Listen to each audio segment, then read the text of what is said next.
A black screen on your MSI Cyborg doesn't always mean hardware failure. We will work through Windows recovery, startup repair, system file restoration, and troubleshooting steps to restore a normal boot.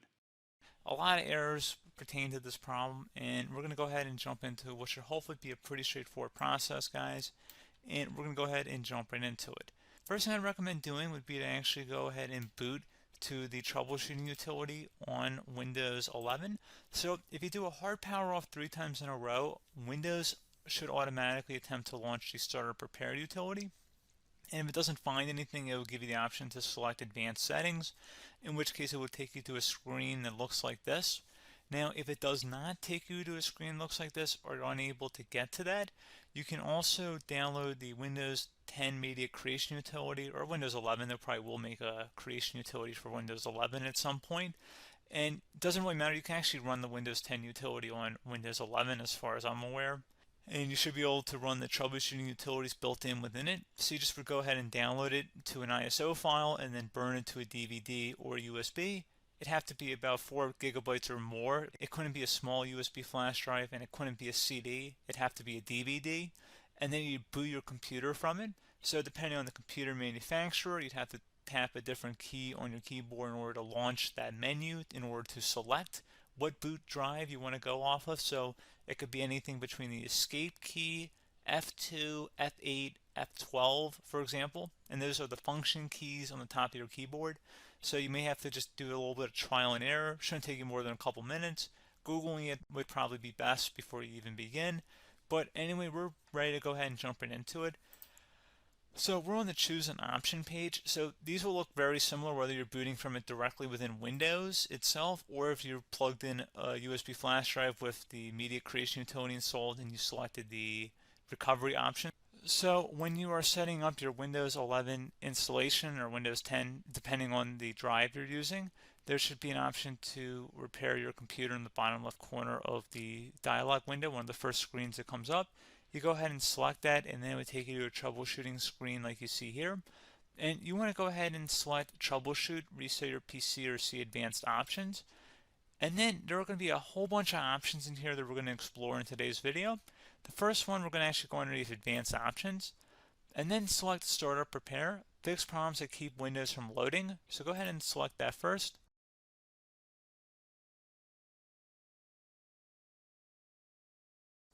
Okay, so you can see it could not repair our PC. That was our first option we could try. Something else, if we go back into advanced options here and then select troubleshoot, we're going to go underneath advanced options again. You can go ahead and actually access safe mode by selecting startup settings. And then if you select the restart button, you have the option on the screen select safe mode with networking, which will give you a key on the screen. It'll tell you which key to press to enter that. I believe it's the F7 key. It'll do that for you. I'm not going to go over that in today's tutorial because I don't really want to go into safe mode, but you're more than welcome to attempt that by going into here and then selecting restart. Again, it'll launch another screen. It'll say what key do you want to press, and it'll give you like 7 or 8 different options, and you want to select safe mode with networking. There's also an option for a command prompt too, but that's going to be something we're going to cover later in this video, and we don't even have to go through that in order to access it. So that's why I'm not going to really push for that, because unless you know exactly what's causing the problem, you probably don't need to go into safe mode. Unless you're trying to recover files, in which case then you definitely can go into safe mode, but we're trying to actually recover our computer here. So I hope that makes sense.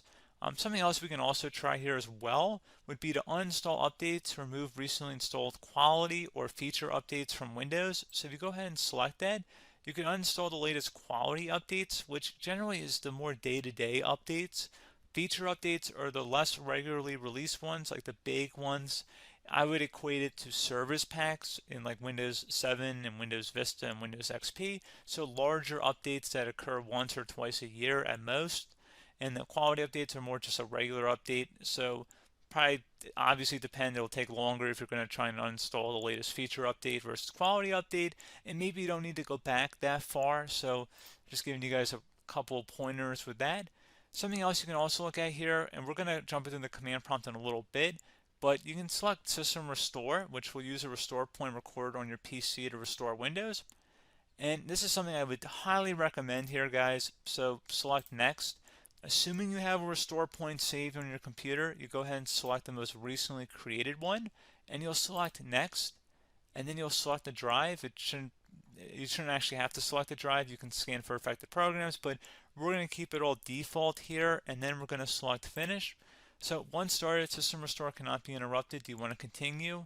I think we're going to select yes. I don't think we have anything better to do on our computer right now, so just give it a moment here to initialize. It will take a couple minutes to run, obviously depending on how large your hard drive is and how much is saved on the system restore point. So just give it a couple minutes here.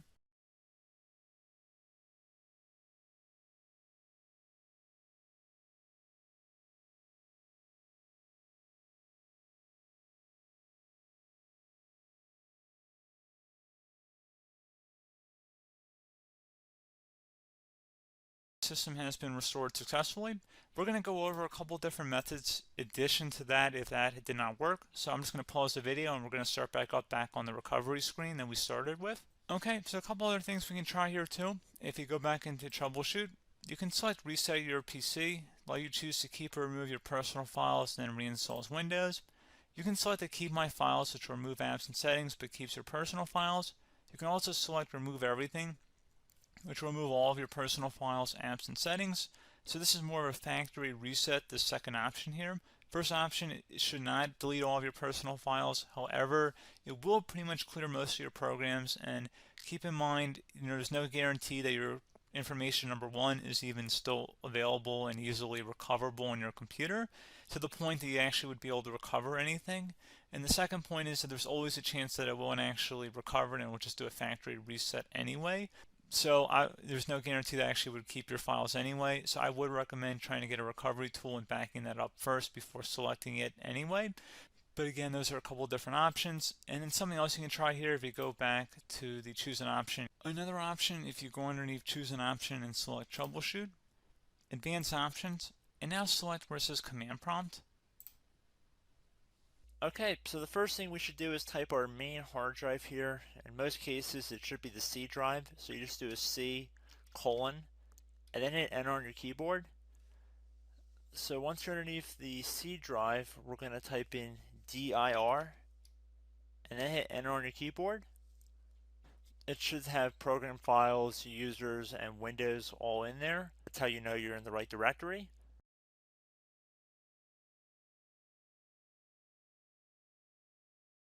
In some cases, it might be the D drive as well, so just keep that in mind.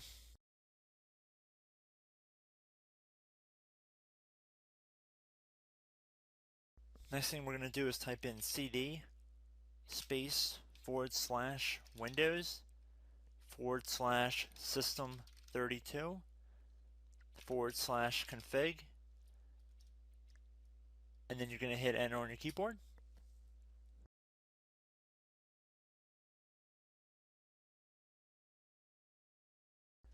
So now you're going to type md space backup. If you've seen other tutorials, it might also say to put down md backup. That's because the backup name is pretty common when you want to back something up. So you can name this whatever you want, doesn't have to be backup.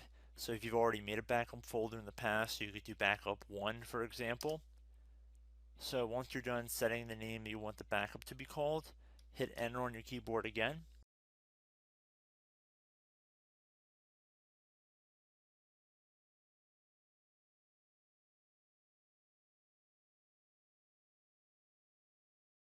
At this point you want to type copy, C-O-P-Y, space, then you want to do the star symbol above the 8 key, then do a period or a dot, whatever you want to call it, then another star sign, and then another space, and then type backup, and then hit enter on your keyboard.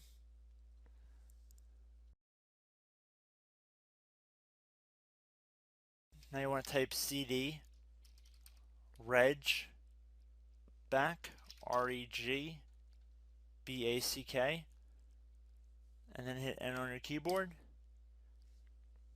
So now that we are under the reg back, so now you want to type dir again, and then hit enter.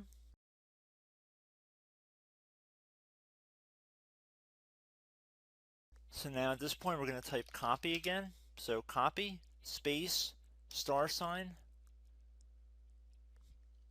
dot, another star sign, space, and then 2 dots. So we're going to type copy, space, star sign, dot, sign,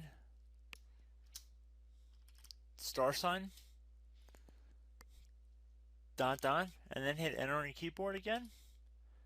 So for overwrite, you want to overwrite all. So type A on your keyboard, so capital A, and then hit enter on your keyboard.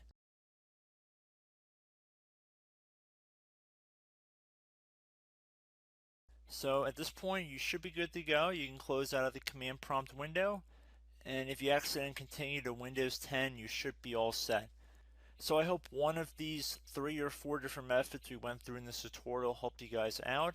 Again, I'm not sure if you guys heard me earlier, but try to go back into your safe mode if possible and uninstall any programs you know might be conflicting with the Windows startup if you can get into safe mode. So just keep that in mind. Something very simple like that could be blocking up everything. So again, I hope this tutorial helped you guys out, and I will catch you in the next tutorial. Goodbye.